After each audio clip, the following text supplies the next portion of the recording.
अचानक दुर्गा खोटे कूदकर उस बब्बर शेर की पीठ पर बैठ गईं और अपने दोनों हाथों से उस बब्बर शेर के लंबे लंबे आयालों को पकड़कर जोर से खींचने लगी।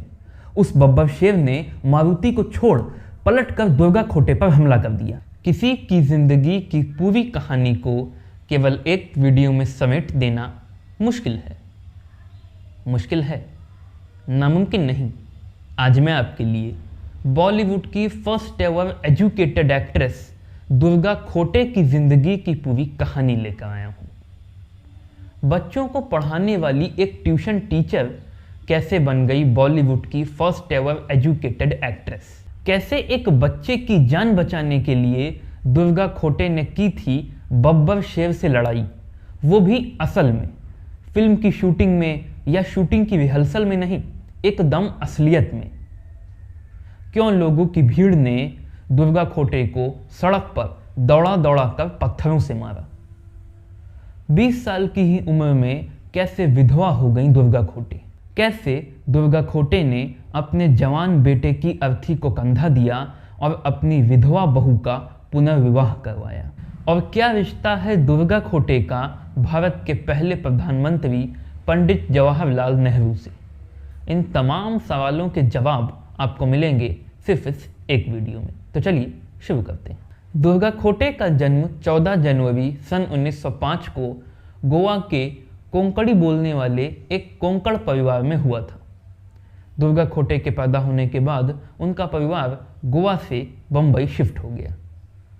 बहुत कम लोगों को मालूम है कि दुर्गा खोटे का असली नाम दुर्गा खोटे था ही नहीं। दुर्गा खोटे का असली नाम था वीता लॉर्ड। दुर्गा खोटे के पिताजी का नाम था पांडुरंग श्यामराव लॉर्ड, जो कि बम्बई के एक बहुत प्रतिष्ठित वकील थे। और दुर्गा खोटे की माँ का नाम था मंजुला बाई, जो कि एक रूढ़िवादी हाउसवाइफ थी। दुर्गा खोटे की एक छोटी बहन भी थी जिनका नाम था शालिनी लॉर्ड। बचपन में दुर्गा खोटे अपनी माँ से बहुत डरती थी, क्योंकि उनकी माँ बहुत सख्त थी। मगर उनके पिताजी श्यामराव बहुत ही नर्मदिल इंसान थे। वो दुर्गा को प्यार से बानो कहकर बुलाया करते थे। दुर्गा खोटे बताती हैं कि जब वो 5 साल की थी तो एक दिन उन्होंने एक बहुत बड़े फिल्म एक्टर को देखा। वो तैयार हो रहे थे। दुर्गा खोटे उनसे कहने लगी, प्लीज़ प्लीज़ प्लीज़ मुझे एक बार अपने साथ काम करने दीजिए। उस फिल्म एक्टर ने हंसते हुए कहा, बानो ताई, इसमें मत आओ, वरना फिर इससे कभी बाहर नहीं निकल पाओगी। दुर्गा खोटे ने कांदीवड़ी के कैथेड्रल हाई स्कूल से अपनी स्कूल की पढ़ाई पूरी की। ये वो समय था जब भारतीय समाज में लड़कियों की शिक्षा को ज़रूरी नहीं समझा जाता था, और ख़ास तौर से स्कूल की पढ़ाई के बाद तो बिल्कुल भी ज़रूरी नहीं समझा जाता था। इसलिए जैसे ही दुर्गा खोटे की स्कूल की पढ़ाई पूरी हुई, उनकी माँ मंजुला बाई ने उनकी शादी की रट लगानी शुरू कर दी। मगर दुर्गा शादी नहीं करना चाहती थी। वो ज़िंदगी में कुछ करना चाहती थी, कुछ बनना चाहती थी, इसीलिए कॉलेज की पढ़ाई करना चाहती थी। दुर्गा खोटे ने ये बात अपने पिताजी श्यामराव से बताई, और अपने पिताजी श्यामराव से इजाज़त के बाद दुर्गा खोटे ने सेंट जेवियर्स कॉलेज से बीए की पढ़ाई करना शुरू कर दिया। कॉलेज में पढ़ाई के दौरान कॉलेज में होने वाले नाटकों में दुर्गा अक्सर हिस्सा लिया करती थी, और द विडोवर सन नाम के नाटक को उन्होंने डायरेक्ट भी किया था। एक शाम दुर्गा खोटे अपने घर आईं तो उन्होंने देखा कि उनके पिताजी श्यामराव उनका इंतज़ार कर रहे हैं। श्यामराव ने दुर्गा को अपने पास बुलाया और उनसे कहा कि तुम्हारी माँ बहुत दिनों से तुम्हारी शादी की रट लगा रही थी, इसीलिए आज मैं विश्वनाथ खोटे से तुम्हारी शादी की बात पक्की करके आ गया हूँ।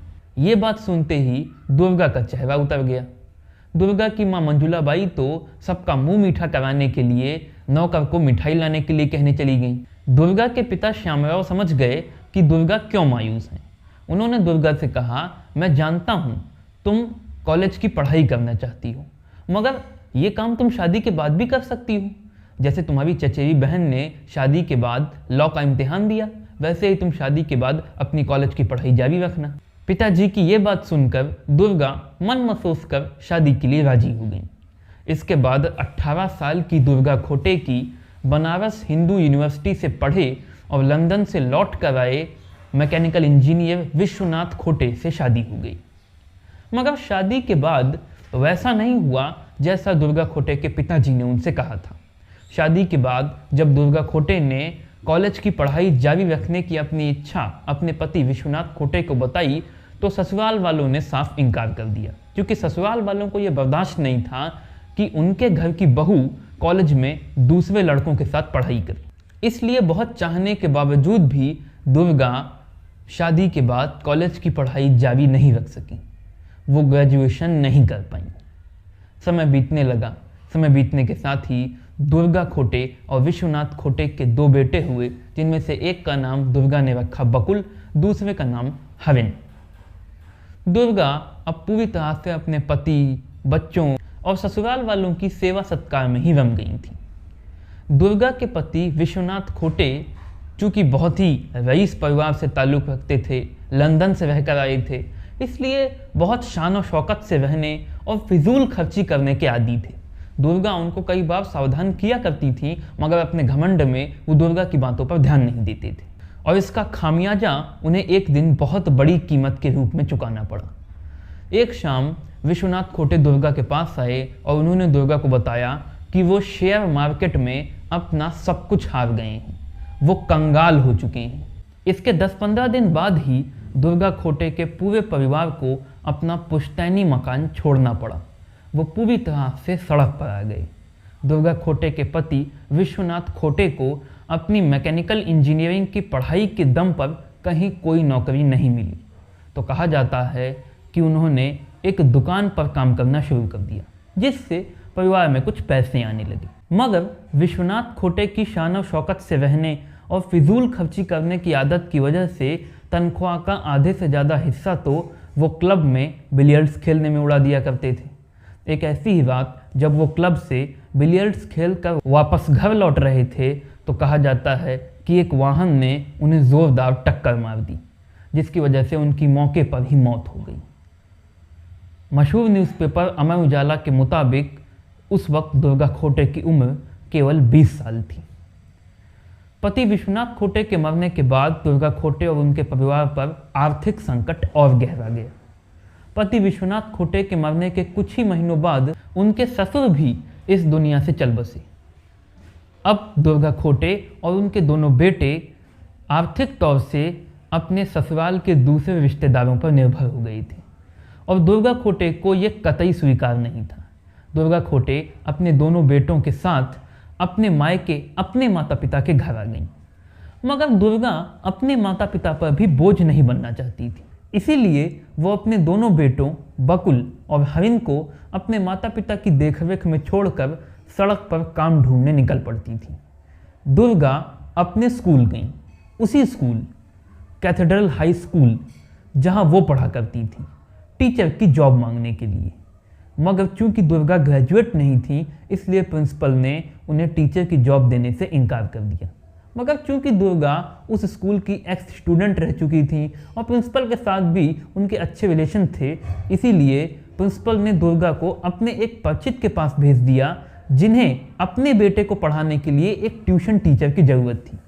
दुर्गा उनके बेटे को ट्यूशन देने लगी।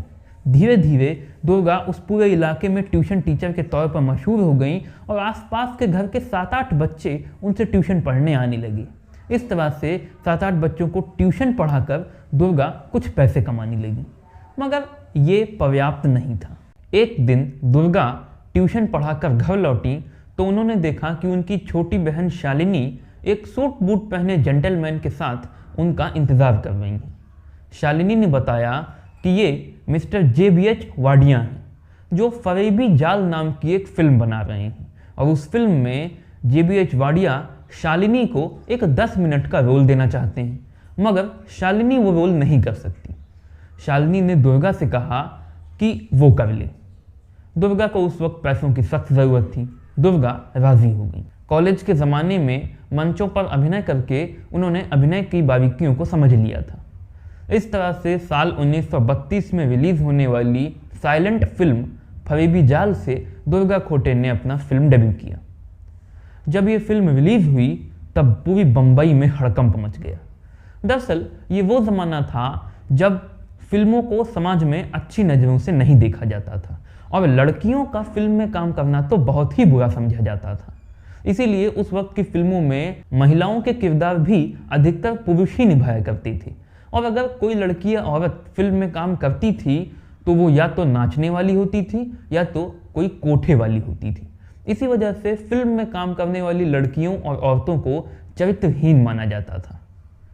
दुर्गा खोटे बंबई के एक इतने प्रतिष्ठित संभ्रांत खानदान की बेटी थी, एक संभ्रांत खानदान की बहू थी, इसलिए उनका फिल्म में काम करना लोगों को बर्दाश्त नहीं हुआ।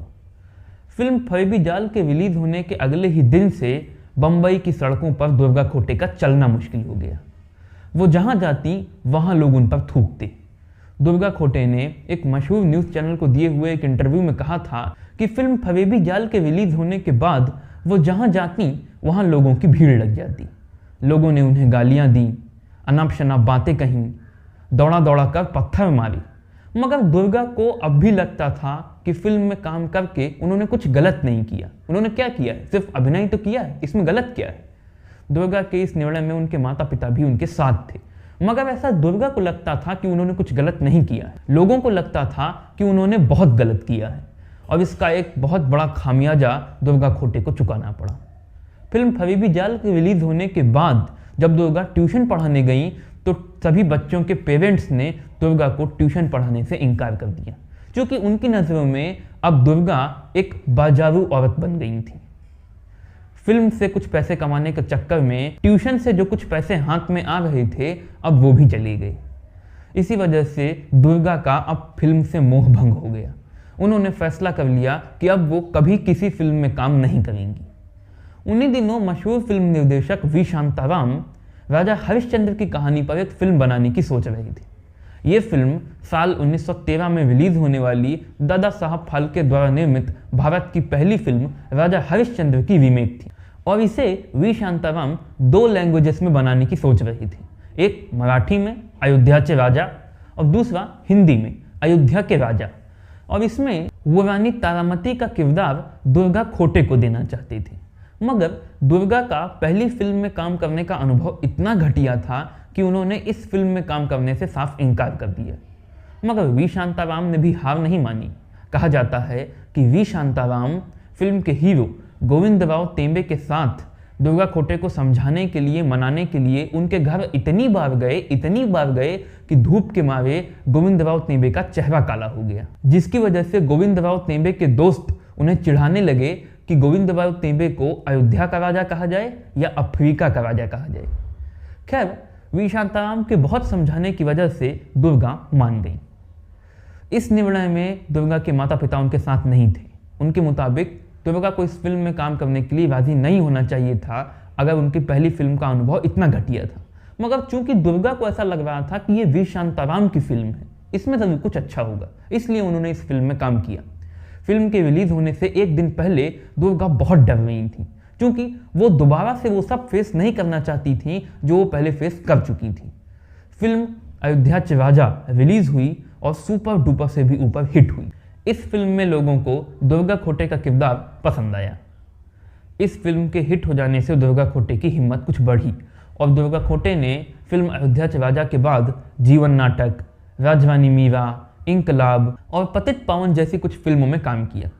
दुर्गा खोटे फिल्मों के साथ साथ रंगमंच पर भी काम कर रही थी। सन 1934 में दुर्गा खोटे ने कोलकाता के न्यू थिएटर में सीता नाम के एक नाटक में काम किया, जिसमें सीता का किरदार उन्होंने खुद निभाया और राम का किरदार निभाया था पृथ्वीराज कपूर ने।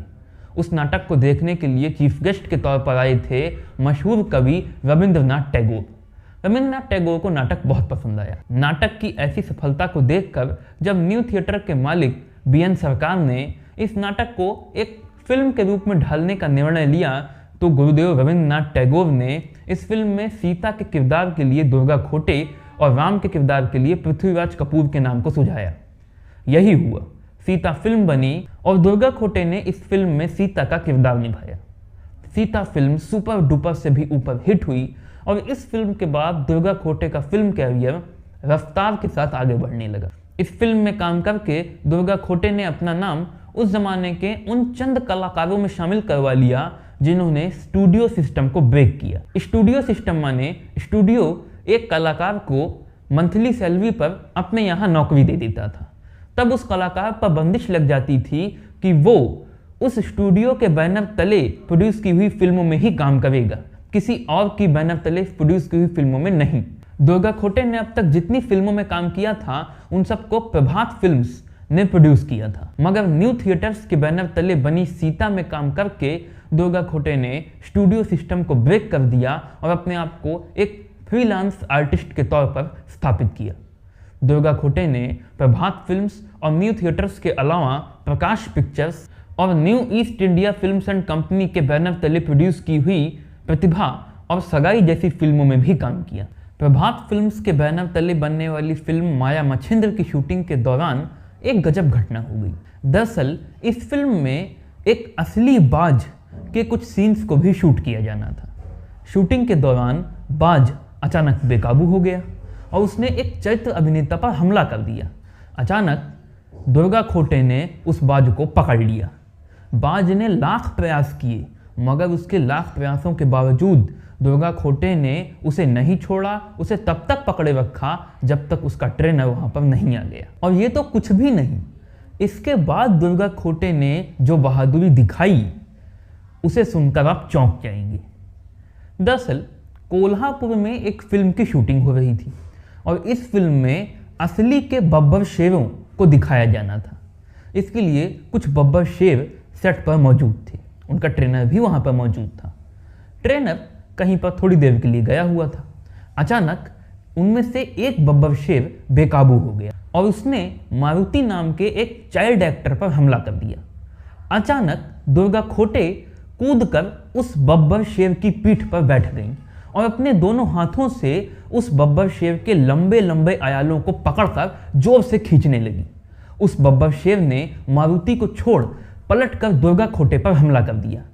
बब्बर शेर के साथ उस लड़ाई में दुर्गा खोटे पूरी तरह से लहूलुहान हो गई, मगर वो तब तक उसके साथ संघर्ष करती रहीं जब तक उसका ट्रेनर वहां पर नहीं आ गया।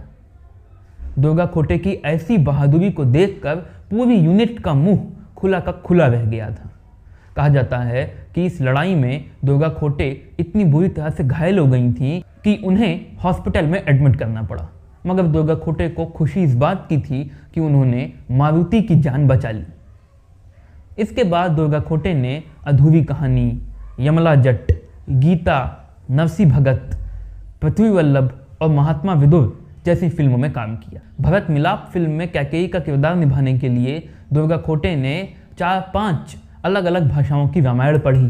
फिल्म चरणों की दासी में एक धोबिन का किरदार निभाने के लिए उन्होंने तकरीबन 1 महीने तक बंबई के धोबी घाट में दूर बैठकर वहां कपड़ा धो रही धोबिनों को बड़ी गहनता से ऑब्जर्व किया और इसी ऑब्जर्वेशन के तहत उन्होंने अपनी मर्जी से फिल्म में एक डायलॉग बोला, कांटे भर दूंगी तेरे मुंह में। अब 40 का दशक आ चुका था। दुर्गा खोटे का फिल्म कैरियर रफ्तार के साथ आगे बढ़ रहा था। उनको दोनों बेटे बकुल और हरिन भी अब बड़े हो गए थे, जिनमें से हरिन की तो शादी भी हो गई थी। अब दुर्गा खोटे की जिंदगी में सब कुछ अच्छा होने लगा था कि अचानक ही उनकी जिंदगी में फिर से एक बहुत बड़ा तूफान आया। कहा जाता है कि दुर्गा खोटे के बेटे हरिन को एक गंभीर बीमारी हो गई। दुर्गा खोटे ने उसका इलाज करवाने की भरसक कोशिश की, मगर वो ठीक नहीं हो सका और आखिरकार हरिन की मौत हो गई। कहा जाता है कि अपने सभी रिश्तेदारों के साथ दुर्गा खोटे ने भी अपने बेटे हरिन की अर्थी को कंधा दिया था। अपने बेटे हरिन के मरने के बाद दुर्गा खोटे ने अपनी विधवा बहू विजया से कहा कि मेरा बेटा भले ही इस दुनिया में नहीं रहा, मगर मैं तुम्हारे लिए हूँ।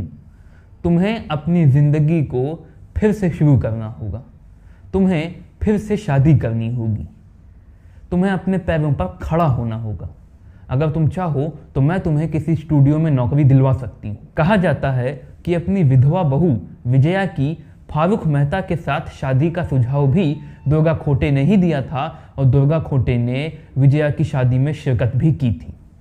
इस किस्से से मालूम चलता है कि दुर्गा खोटे केवल अच्छी अदाकारा ही नहीं बल्कि एक अच्छी इंसान भी थी। इसके बाद 50 के दशक में दुर्गा खोटे ने मिर्ज़ा गालिब, श्री गणेश विवाह, राम हनुमान युद्ध, जस्टिस, इंसाफ, राज तिलक और आदिल जहांगीरी जैसी फिल्मों में काम किया। 60 के दशक में दुर्गा खोटे ने लव इन शिमला, झुक गया आसमान, एक लड़की 7 लड़के, संघर्ष, सपनों का सौदागर और एक फूल दो माली जैसी फिल्मों में काम किया। 60 के दशक में ही दुर्गा खोटे ने फिल्म मुगले आजम में जोधाबाई का किरदार निभाया, जो उनके पूरे कैरियर में उनका सबसे मकबूल किरदार बन गया। 70 के दशक में भी दुर्गा खोटे ने गोपी, विदाई, बॉबी, आनंद, पापी और चाचा भतीजा जैसी फिल्मों में काम किया। सन 1980 में रिलीज होने वाली फिल्म कर्ज दुर्गा खोटे के कैरियर की आखिरी बड़ी फिल्म मानी जाती है। फिल्म कर्ज के डायरेक्टर सुभाष घई दुर्गा खोटे से जुड़ा हुआ एक किस्सा बताते हैं।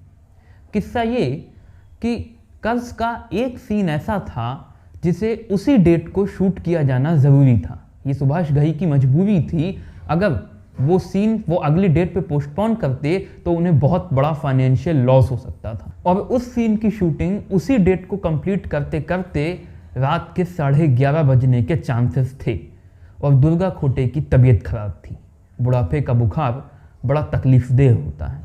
मगर सुभाष घई को फाइनेंशियली लॉस से बचाने के लिए दुर्गा खोटे ने बुखार में तपते शरीर के साथ रात 12:30 बजे तक शूटिंग करके उस सीन को पूरा किया। बहुत से लोग समझते हैं कि कर्ज दुर्गा खोटे की आखिरी फिल्म थी, मगर दुर्गा खोटे की आखिरी फिल्म थी साल 1983 में रिलीज होने वाली फिल्म दौलत के दुश्मन।